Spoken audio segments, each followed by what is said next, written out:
గుంటూరు జిల్లా బాపట్ల పట్టణంలోని home science కళాశాలలో ర్యాగింగ్ పై అవగాహన కార్యక్రమాన్ని సిఐ రాంబాబు నిర్వహించారు. ర్యాగింగ్ చేసినట్లయితే 5 సంవత్సరాల నుండి 10 సంవత్సరాల వరకు శిక్ష పడే అవకాశం ఉందని సిఐ రాంబాబు తెలిపారు.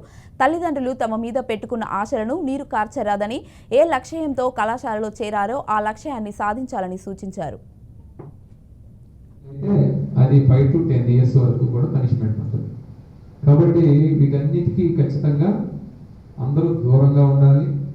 ఎక్కడెక్కడి నుంచో వచ్చారు, దేనికోసమైతే వచ్చామో దాని మీద కాన్సన్ట్రేషన్ చేయాలి.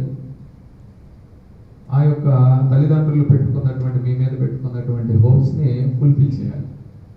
ఈ క్రమంలో ఫ్రెండ్లీ వాతావరణంతో ఉండాలి తప్ప ఇప్పుడు నేను చెప్పిన విధంగా ఇందులోకి మీరు వచ్చే విధంగా వేరే వాళ్ళని తీసుకొచ్చే విధంగా దయచేసి చేయకూడదు. చేసినట్లయితే ఈ యొక్క యాక్ట్లో ఉన్నటువంటి సెక్షన్స్ ప్రకారం ఈ పనిష్మెంట్ తీసుకోవాల్సి వస్తుంది.